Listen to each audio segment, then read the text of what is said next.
Good morning, you are watching ISN 7 News. Briefing about the latest position of COVID-19 pandemic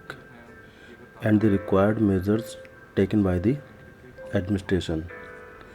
Deputy Commissioner Baramulla Bhupendra Kumar today informed that recovery rate of patients is continuously increasing,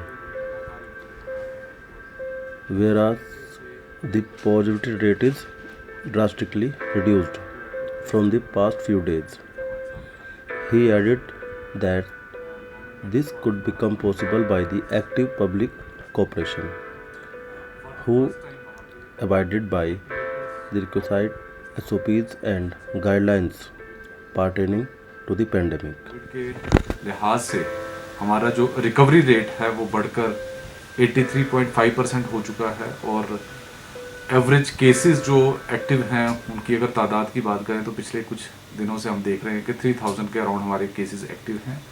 hospitalisations भी हमारी 140 to 150 के range में रह रही हैं और हम देख रहे हैं कि हमारे जो रिकवरी रेट लगातार इम्प्रूव हो रहा है और जिस तरीके से जो कर्फ्यू की रिस्ट्रिक्शंस रही हैं और जिस तरीके से प्रोएक्टिव टेस्टिंग हुई है उसका नतीजा हमारे सामने आ रहा है कि एक नई फैसिलिटी जो गवर्नमेंट मेडिकल कॉलेज बारामूला में स्टार्ट करी थी 62 bedded facility, for the first time वहाँ पे वेंटिलेटर्स का भी इस्तेमाल हुआ है और पेशेंट्स को वेंटिलेशन की सपोर्ट भी मिल रही है on case to case basis. अभी के लिए सिचुएशन जो हम देख रहे हैं डिस्ट्रिक्ट में हॉस्पिटलाइजेशन को देख के वो कंफर्टेबल है, बट मैं लोगों से यही अपील करूंगा कि हमने जिस तरीके से देखा है कि जो रिस्ट्रिक्शंस रही हैं, लोगों ने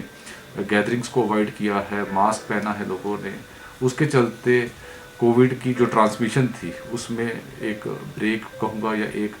स्पीड उसकी थमी है। इसी के चलते अगर मैं डेवलपमेंट साइड की बात करूं तो हमारे जितने भी प्रोजेक्ट्स हैं, जितने भी सिविल वर्क्स हमारे चल रहे हैं, डिफरेंट डिपार्टमेंट्स जो कर रहे हैं उनको हम फैसिलिटेट कर रहे हैं, वो काम तेज़ी से चल रहे हैं, उनमें किसी भी किस्म की कोई रुकावट नहीं आ रही। जो हमारी एसेंशियल सर्विसेज हैं उनको हम फैसिलिटेट कर रहे हैं ताकि लोगों को कम से कम दिक्कतें आएँ। कंस्ट्रक्शन वर्कर्स के लिए बारामूला डिस्ट्रिक्ट में हमने रुपीज़ 4.42 करोड़ जो है डीबीटी के ज़रिए उनके बैंक खातों में डाले हैं और इससे लगभग 44,000 जो रजिस्टर्ड कंस्ट्रक्शन वर्कर्स थे उनको बेनिफिट मिल रहा है। साथ ही साथ अगर हम बात करें कि बाकी जो हमारी चाहे राशन की डिस्ट्रीब्यूशन की बात करें वो भी अपने पेस से अपने तरीके से डिस्ट्रीब्यूट हो रहा है, उसमें किसी किस्म की कोई रुकावट नहीं आई है। सरकार ने एक बहुत बड़ी एक फैसला लिया है कि हम कोविड केयर सेंटर्स की स्थापना करेंगे हर एक पंचायत के लेवल पे। बारामूला डिस्ट्रिक्ट में 402 पंचायतें हैं, तो उसी हिसाब से अभी हम हर पंचायत में एक कोविड केयर सेंटर बनाने की कोशिश करेंगे और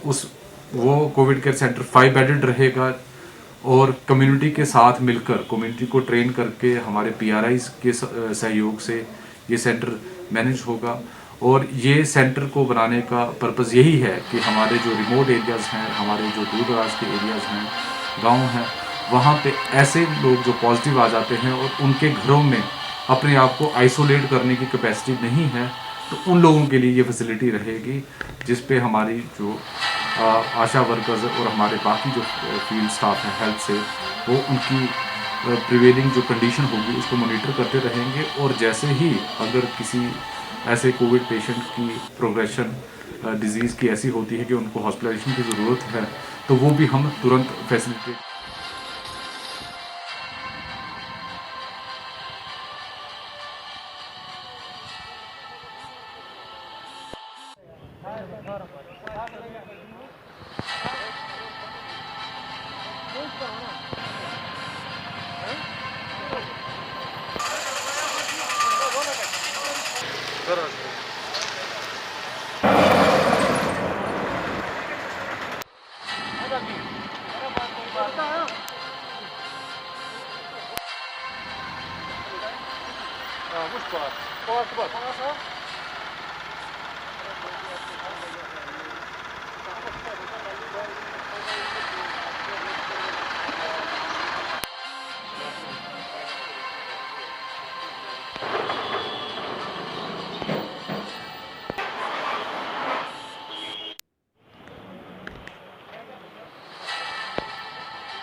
मैं यहाँ पर ड्यूटी मजिस्ट्रेट तैनात किया गया हूँ।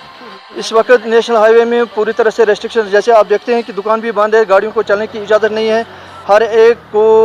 यहाँ पर स्क्रूटिनाइज किया जाता है, जिसके पास है उसी को हम इजाज़त देते हैं कि वो आगे चले। और हम लोगों से ये गुजारिश करते हैं कि किस चीज़ के लिए हमें यहाँ तैनात किया गया है। हमें इसलिए यहाँ पर तैनात किया गया है कि लोगों को हम ये बाखबर करें कि अपने घरों के अंदर बैठे। ये कोई और किस्म का कर्फ्यू नहीं है, ये सेहत के साथ वाबस्ता है कि हम लोगों से यही गुजारिश करेंगे कि अपने घर के अंदर बैठें। और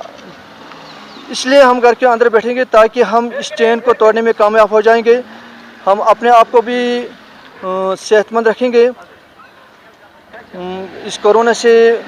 हम अपने आप को भी और दूसरों को भी हम इसको बचाने में कामयाब हो जाएंगे।